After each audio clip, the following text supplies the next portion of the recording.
السلام علیکم ورحمۃ اللہ وبرکاتہ، نحمده ونصلی علی رسولہ الکریم، اما بعد فاعوذ باللہ من الشیطان الرجیم، بسم اللہ الرحمن الرحیم، رب اشرح لی صدری ویسر لی امری واحلل عقدۃ من لسانی یفقہوا قولی۔ سورۃ النساء آیت نمبر 172۔ لن يستنكف المسيح أن يكون عبدا لله ولا الملائكة المقربون ومن يستنكف عن عبادته ويستكبر فسيحشرهم إليه جميعا۔ مسیح ہرگز آر محسوس نہیں کرے گا کہ وہ اللہ کا بندہ ہو، اور نہ ہی مقرب فرشتے آر محسوس کریں گے، اور جو کوئی اس کی عبادت سے آر محسوس کرے اور تکبر کرے گا تو وہ ضرور ان سب کو اپنی طرف اکٹھا کرے گا۔ لن یستنکف، یستنکف کا معنی ہوتا ہے خود کو پاک قرار دینا، اپنی بڑائی کو ذہن میں رکھتے ہوئے تکبر کرنا، کسی چیز کا انکار کر دینا۔ یہ لفظ اصل میں نکفہ سے ہے، نون کاف فا۔ نکفت من الشیء، اس کا معنی ہوتا ہے میں نے اس کو اس چیز سے پاک قرار دیا، یعنی بنیادی طور پر اپنی برتری کا اظہار کرنا۔ نکف عیب کے معنوں میں بھی استعمال ہوتا ہے، اور مراد اس سے کیا ہے کہ لن یستنکف المسیح، کہ مسیح اپنے آپ کو اس سے پاک قرار نہیں دیتے، یا اس بات میں کوئی عیب نہیں سمجھتے، یا کوئی آر نہیں رکھتے کہ وہ اپنے آپ کو اللہ سبحانہ تعالیٰ کی عبادت سے منزہ قرار دیں، یعنی وہ اپنے آپ کو عبودیت ہی کے درجے میں رکھنا چاہیں گے، اور یہ بات ان کے لیے کبھی بھی عیب کا باعث نہیں بنے گی کہ وہ اللہ کے بندے ہیں۔ تو عیسیٰ علیہ السلام اللہ سبحانہ تعالیٰ کی عبادت سے بڑائی کا اظہار کرتے ہوئے انکار نہیں کر سکتے، یعنی مسیح علیہ السلام جن کو لوگوں نے الہ بنا لیا ہے، تو اللہ سبحانہ تعالیٰ کیا فرماتے ہیں کہ وہ تو خود بھی اللہ کے بندے بننا پسند کریں گے اور اللہ کی عبادت کا کبھی انکار نہیں کریں گے۔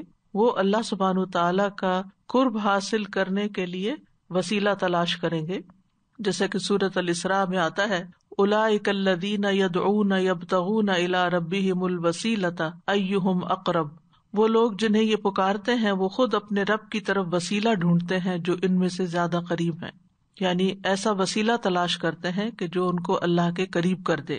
تو لن یستنکف المسیح، مسیح علیہ السلام اس بات میں ہرگز آر محسوس نہیں کرتے یا کریں گے، کس بات سے؟ ان یکون عبدا للہ، کہ وہ اللہ کے بندے ہوں، یعنی ویسے تو سارے ہی اللہ کے بندے ہیں، لیکن یہاں خاص بندے یعنی عبادت گزار بندے بننا۔ عیسیٰ علیہ السلام جب پنگھوڑے میں تھے، جھولے میں تھے، چھوٹے سے بچے تھے، تو اس وقت انہوں نے جب کلام کیا تھا تو سب سے پہلی بات جو بولی تھی وہ کیا تھی؟ انی عبد اللہ، کہ بے شک میں اللہ کا بندہ ہوں۔ تو اللہ سبحانہ تعالیٰ نے پہلا کلمہ ہی ان سے یہ بلوایا، ساری بات ہی واضح کر دی کہ وہ الہ نہیں ہے، معبود نہیں ہے، بلکہ عبد ہیں، اللہ کے بندے ہیں، عبد اللہ ہیں۔ پھر اسی طرح یہ کہ انہوں نے اپنی زندگی میں لوگوں کو اپنی عبادت کی طرف نہیں بلایا، اللہ سبحانہ تعالیٰ کی عبادت کی طرف بلایا۔ سورۃ المائدہ میں آتا ہے ما قلت لهم الا ما امرتنی به ان اعبدوا اللہ ربی وربکم، میں نے انہیں اس کے سوا کچھ نہیں کہا جس کا تو نے مجھے حکم دیا تھا کہ اللہ کی عبادت کرو جو میرا رب اور تمہارا رب ہے۔ پھر اسی طرح اللہ سبحانہ تعالیٰ نے اس بات کی گواہی دی کہ عیسیٰ علیہ السلام اللہ کے بندے ہیں۔ سورۃ زخرف میں آتا ہے ان هو الا عبد انعمنا علیہ وجعلناہ مثلا لبنی اسرائیل، نہیں وہ مگر ایک بندہ جس پر ہم نے انعام کیا اور ہم نے اسے بنی اسرائیل کے لیے ایک مثال بنا دیا۔ تو کسی بھی انسان کا عبد ہونا سب سے کامل وصف ہے، اس کی صفت ہے۔ تو مسیح علیہ السلام بھلا کیسے اپنے آپ کو عبودیت سے باہر کر سکتے ہیں؟ اللہ سبحانہ تعالیٰ نے نبی صلی اللہ علیہ وسلم کو بھی قرآن مجید میں 3 مقامات پر عبد کہہ کے پکارا ہے، کیونکہ مخلوق کا سب سے معزز اور سب سے بلند وصف کیا ہے؟ عبودیت کا وصف۔ سورۃ الفرقان میں آتا ہے تبارک الذی نزل الفرقان علی عبدہ، بہت برکت والا ہے وہ جس نے اپنے بندے پر فیصلہ کرنے والی کتاب اتاری، فرقان اتاری.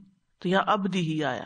سورۃ کہف کے شروع میں آتا ہے الحمدللہ الذی انزل علی عبدہ الکتاب. سب تعریف اللہ کے لیے ہے جس نے اپنے بندے پر کتاب نازل کی. سورۃ الجن میں آتا ہے وَأَنَّهُ لَمَّا قَامَ عَبْدُ اللَّهِ يَدْعُوهُ كَادُوا يَكُونُونَ عَلَيْهِ لِبَدًا. اور یہ کہ بلا شبہ بات یہ ہے کہ جب اللہ کا بندہ کھڑا ہوا اور اسے پکار رہا تھا تو قریب تھا کہ وہ اس پر گروہ در گروہ جمع ہو جائیں، تہ بتہ جمع ہو جائیں. اسی طرح سورۃ الاسراء میں بھی اللہ سبحانہ وتعالیٰ فرماتے سبحان الذی اسریٰ بعبدہ لیلا. پاک ہے وہ ذات جو رات کے ایک حصے میں اپنے بندے کو لے گیا، یعنی عبدی ہی بھی کہا. اسی طرح نبی صلی اللہ علیہ وسلم نے خود کو اللہ کا بندہ کہا. حضرت عائشہ کہتی ہیں میں نے کہا اللہ کے رسول صلی اللہ علیہ وسلم اللہ مجھے آپ پر قربان کرے، ٹیک لگا کر کھانا کھا لیا کرے کیونکہ اس میں آپ کے لیے زیادہ آسانی ہے. یہ سن کر آپ نے اپنا سر اس قدر جھکایا کہ قریب تھا کہ آپ کی پیشانی زمین کو چھونے لگتی، اور فرمایا میں تو اسی طرح کھاؤں گا جس طرح بندہ کھاتا ہے، ایک عبد کھاتا ہے، اور اسی طرح بیٹھوں گا جس طرح ایک بندہ بیٹھتا ہے. یعنی آپ صلی اللہ علیہ وسلم کے اندر اتنی عاجزی تھی اور اتنا جھکاؤ تھا اور دل سے اپنے آپ کو اللہ کا بندہ مانتے تھے، حالانکہ آپ کا مقام کتنا بلند ہے، اور اسی کو ترجیح بھی دیتے تھے. ابو ہریرہ کہتے ہیں جبریل نبی صلی اللہ علیہ وسلم کے پاس بیٹھے ہوئے تھے اور آسمان کی طرف دیکھا کہ ایک فرشتہ اتر رہا ہے. تو جبریل علیہ السلام نے نبی صلی اللہ علیہ وسلم کو بتایا کہ یہ فرشتہ آج سے پہلے یعنی اپنی پیدائش سے لے کر آج تک کبھی یہ زمین پہ نہیں آیا، پہلی دفعہ آیا. جب وہ اتر چکا تو اس نے کہا اے محمد صلی اللہ علیہ وسلم آپ کے رب نے مجھے آپ کی طرف بھیجا ہے، یعنی اللہ سبحانہ تعالیٰ کی طرف سے پیغام لے کر آؤں کہ اللہ تعالیٰ آپ کو بادشاہ بنا دے یا بندہ جو رسول ہو. کہ آپ کو کیا پسند ہے، بادشاہ بننا پسند ہے یا بندہ بننا پسند ہے اللہ کا اور رسول. جبریل علیہ السلام نے آپ کو کہا اے محمد صلی اللہ علیہ وسلم اپنے رب کے لیے عاجزی اختیار کریں. تو رسول اللہ صلی اللہ علیہ وسلم نے فرمایا نہیں بلکہ مجھے بندہ اور رسول بنا دے میرا رب. اسی طرح آپ اپنے اعمال سے بھی کاموں سے بھی عاجزی کا اظہار کرتے تھے. ایک مرتبہ آپ لوگوں کے بیچ میں بیٹھے ہوئے تھے تو گھٹنوں کے بل بیٹھے ہوئے تھے، یعنی جس طرح تحیات میں بیٹھتے ہیں. تو ایک اعرابی نے اس پر اعتراض کیا تو آپ نے فرمایا اللہ نے مجھے کریم بندہ بنایا ہے، مجھے جابر و تندخو نہیں بنایا. اور پھر یہ ایمان والوں کی صفت بھی ہے کہ ان کے اندر عاجزی ہوتی ہے، بندگی کی خو ہوتی ہے، وہ اللہ کا بندہ بن کے رہنا پسند کرتے ہیں، نہ کہ جابر متکبر بن کے. رسول اللہ صلی اللہ علیہ وسلم نے فرمایا ایمان والے عاجزی کرنے والے اور نرم ہوتے ہیں، اس مانوس اونٹ کی طرح کہ اگر اس کو چلایا جائے تو وہ چلتا ہے، اگر اس کو پیچھے سے ہانکا جائے تو بھی چلتا ہے، اور اگر اس کو چٹان پہ بٹھا دیا جائے تو وہ بیٹھ جاتا ہے، یعنی اس میں اکڑ نہیں ہوتی. وَلَلْمَلَائِكَةُ الْمُقَرَّبُونَ اور نہ مقرب فرشتے، یعنی مقرب فرشتے بھی اللہ کا بندہ کہلانے میں کوئی آر محسوس نہیں کرتے. یعنی نہ ہی عیسیٰ علیہ السلام، حالانکہ ان کے کتنے بڑے بڑے معجزات تھے کہ مردہ کو زندہ کر لیتے تھے اللہ کے اذن سے، لیکن وہ کبھی بھی اس بات سے تکبر محسوس نہیں کرتے تھے کہ میں اتنے بڑے کام کر لیتا ہوں تو میں بندہ کیوں ہوں. اور اسی طرح فرشتے بھی نہیں. تو دراصل نصارہ نے عیسیٰ علیہ السلام کے بارے میں بہت بڑا غلو کیا، اور اس کی وجہ کیا تھی کہ وہ بغیر باپ کے پیدا کیے گئے، اور اس لیے بھی کہ ان کے ہاتھ پہ بہت سے معجزات جاری ہوئے. آپ ذرا اس بات کو تھوڑا سا امیجن کریں نا کہ اگر آج کی دنیا میں کوئی ایسا شخص آئے جو آپ کے سامنے کسی مردہ کو اٹھا کھڑا کرے تو یہ کون کر سکتا ہے؟ یہ کام تو صرف اللہ تعالیٰ ہی کر سکتے ہیں. تو عوام الناس جن کو کوئی سمجھ نہیں ہوتی وہ اس کو کیا ماننے لگ جائیں گے کہ شاید یہی الہ ہے ہمارا جو مردہ سے زندہ کر رہا ہے. تو ان کے معجزات کی وجہ سے لوگ اس غلط فہمی کا شکار ہو گئے کہ شاید وہ الہ ہیں. تو یہاں پر اس کا انکار کیا گیا، اور پچھلی آیت میں غلوف سے بھی منع کیا گیا تھا. تو فرشتے بھی اللہ کی عبادت کا انکار نہیں کرتے، تو جب فرشتے نہیں کرتے تو باقی انسان پھر کیسے کر سکتے ہیں. اور فرشتوں میں بھی وَلَلْمَلَائِكَةُ الْمُقَرَّبُونَ مقرب فرشتے، یہ کون سے فرشتے ہیں؟ جو عرش کے گرد و پیش ہوتے ہیں، جیسے جبرائیل، میکائیل، اسرافیل، اور جو ان کے مرتبے کے فرشتے ہیں. فرشتوں کا ذکر یہاں اس لیے نہیں کہ فرشتے انسانوں سے افضل ہیں، یہاں ملائکہ کا ذکر دو وجوہات کی بنا پہ کیا گیا. ایک یہ کہ فرشتے انسانوں سے زیادہ طاقتور ہیں، اور عیسیٰ علیہ السلام کے مقابلے میں بھی وہ زیادہ طاقتور تھے. جبریل علیہ السلام نے اپنے پر کی نوک سے قوم لوط کی بستی الٹ دی تھی. اس سے آپ ان کی طاقت کا اندازہ لگا سکتے ہیں. اور انہوں نے ہی مشرکین کو یوم بدر میں قتل بھی کیا تھا. جیسے اللہ تعالیٰ نے فرمایا نا فَاضْرِبُوا فَوْقَ الْأَعْنَاقِ وَاضْرِبُوا مِنْهُمْ كُلَّ بَنَانٍ. یہ فرشتوں کو حکم دیا گیا تھا کہ ان کی گردنوں پہ ضرب لگاؤ اور ان کے ہر پور پور پہ ضرب لگاؤ. دوسرا یہ ہے کہ فرشتوں کی عبادت کی وجہ سے فرشتوں کا ذکر ہے. وَجَعَلُوا الْمَلَائِكَةَ الَّذِينَ هُمْ عِبَادُ الرَّحْمَنِ إِنَاثًا. اور انہوں نے فرشتوں کو جو رحمان کے بندے ہیں عورتیں بنا دیا. یہ سورۃ الزخرف میں ہی آتا ہے. تو اسی طرح اللہ سبحانہ تعالیٰ ایک اور جگہ پر فرماتے ہیں وَقَالُوا لَوْ شَاءَ الرَّحْمَنُ مَا عَبَدْنَاهُمْ. انہوں نے کہا اگر رحمان چاہتا تو ہم ان کی عبادت نہ کرتے، یعنی فرشتوں کی. انہیں اس کے بارے میں کچھ علم نہیں، وہ تو صرف اٹکلیں دوڑا رہے ہیں.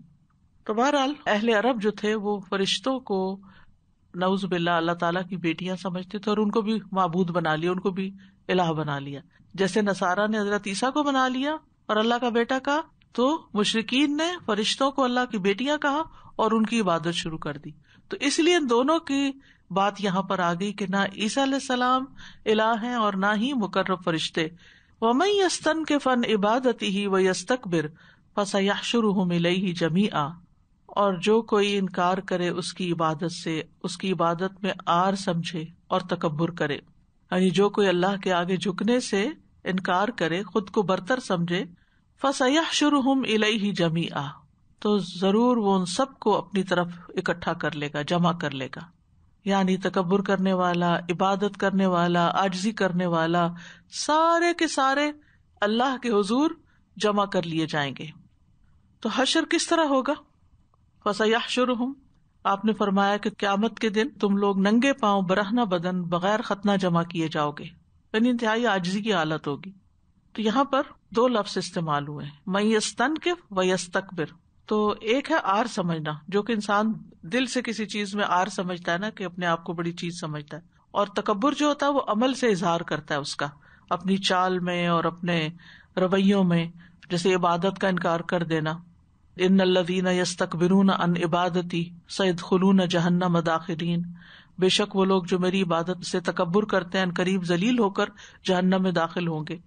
اسی طرح متکبرین کا انجام بھی احادیث میں بتایا گیا کہ کس طرح وہ چیونٹیوں کی شکل میں قیامت کے دن اٹھائے جائیں گے، اور ذرا سا تکبر بھی جنت کے راستے میں حائل ہو جائے گا. انسان جنت میں نہیں جا سکے گا جس کے دل میں رائی دانے برابر بھی تکبر ہو. اور جنت اور جہنم میں ایک دفعہ جھگڑا ہوا تو جہنم نے کہا میرے اندر بڑے بڑے ظالم اور متکبر لوگ داخل ہوں گے. تو تکبر جو ہے دنیا میں بھی انسان کو ذلیل کرتا ہے، اور آخرت میں تو پھر اس کا ٹھکانہ ہے ہی جہنم. تو اس آیت سے یہ بات پتہ چلتی ہے کہ جو عبد ہو وہ رب نہیں ہو سکتا. تو عیسیٰ علیہ السلام کیا ہے؟ عبد ہیں، معبود نہیں ہیں. اور یہاں عبادت سے خود کو برتر سمجھنے والوں کو تنبیہ کی گئی ہے کہ جو بھی تکبر کرے گا، جو بھی عبادت میں آر سمجھے گا، اس کا ٹھکانہ پھر جہنم ہے.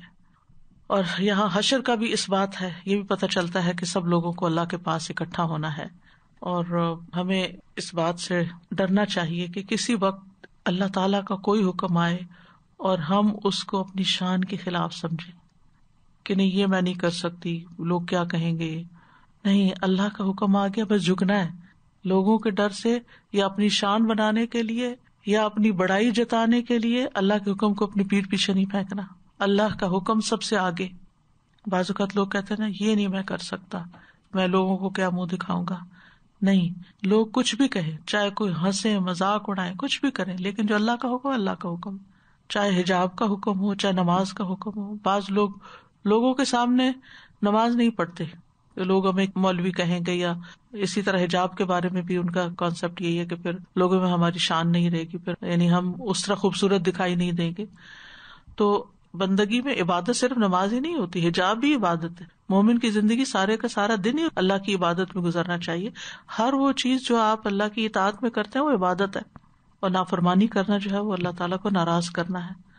فَأَمَّا الَّذِينَ آمَنُوا وَعَمِلُوا الصَّالِحَاتِ فَيُوَفِّيهِمْ أُجُورَهُمْ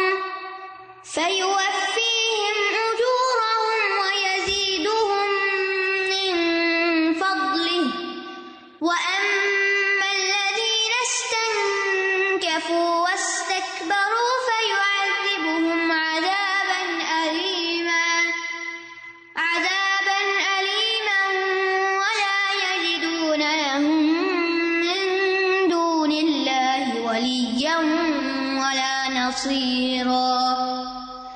تو رہے وہ لوگ جو ایمان لائے اور انہوں نے نیک عمل کیے تو وہ انہیں ان کے اجر پورے پورے دے گا اور اپنے فضل سے زیادہ بھی عطا کرے گا. اور رہے وہ لوگ جنہوں نے عبادت سے عار محسوس کی اور تکبر کیا تو وہ انہیں دردناک عذاب دے گا اور وہ اپنے لیے اللہ کے سوا کوئی حمایتی اور مددگار نہ پائیں گے. فَأَمَّا الَّذِينَ آمَنُوا وَعَمِلُوا الصَّالِحَاتِ تو رہے وہ لوگ جو ایمان لائے اور انہوں نے نیک عمل کیے، یعنی حقوق اللہ اور حقوق العباد دونوں ہی ادا کیے. اللہ کا حق کیا ہے کہ اس پر ایمان لایا جائے، اور عمل صالح میں اللہ کا حق دینا جیسے نماز روزہ بھی آتا ہے اور انسانوں کی خدمت اور مدد بھی آتی ہے.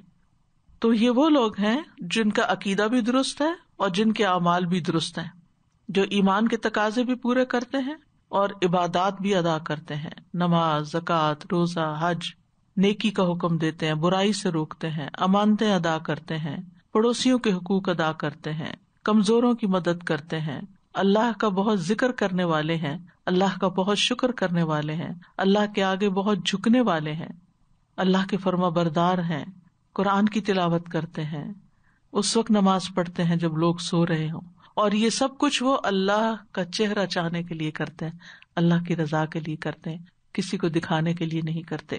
تو ایسے لوگوں کا انجام کیا ہے؟ فَيُوَفِّيهِمْ أُجُورَهُمْ پورے پورے دے گا ان کو ان کے اجر. اجرت ہوتی ہے نا جب کوئی کسی کے یہاں کام کرتا ہے تو وہ ویجز جو اس کو ملتی، تو اسی سے لفظ اجر ہے، یعنی ان کی یہ جو محنتیں ہیں رائے گاہ نہیں جائیں گی، ان کا صلہ ان کو مل کر رہے گا. اور کس طرح؟ پورا پورا ملے گا. جتنی انہوں نے کوشش کی، جتنی محنت کی، جتنا اپنا آپ لگایا، اس میں سے ایک ذرے برابر بھی ظلم نہیں ہوگا. سورۃ النساء میں ہی ہم نے پڑھا نا کہ یعنی ذرے برابر بھی کوئی نیکی کرے گا تو اللہ تعالیٰ ان کو اپنے پاس سے بھی بہت بڑا اجر عطا کرے گا. وَيَزِيدُهُم مِّن فَضْلِهِ اور اپنے پاس سے، اپنے فضل سے اور بھی زیادہ دے گا. صرف ان کی محنت کا صلہ ہی نہیں بلکہ اپنے فضل سے اور عطا کرے گا. کتنا حسن ظن رکھنا چاہیے اللہ تعالیٰ سے، کتنی خوشی محسوس کرنی چاہیے کہ وہ چھوٹی سی محنت اور کوشش کی بھی کیسی قدردانی کرتا ہے. اور اللہ کا فضل کتنا ہے، اللہ کا فضل تو بہت بڑا ہے. ہمارے اعمال اتنے نہیں ہیں، اور نہ ہمارے اعمال سے ہم جنت لے سکتے ہیں، اور نہ ہی ہمارے اعمال سے ہم کسی بڑے درجے پہ پہنچ سکتے ہیں. یہ دراصل اللہ ہی کا فضل ہے. اور یہ جو اجر ہے یعنی کہ دنیا میں بھی اللہ سبحانہ تعالیٰ بندے کی مدد کرتا ہے. حدیث میں آتا ہے نا کہ جب تک کوئی بندہ کسی بندے کی مدد میں ہوتا ہے اللہ تعالیٰ اس کی مدد میں ہوتا ہے.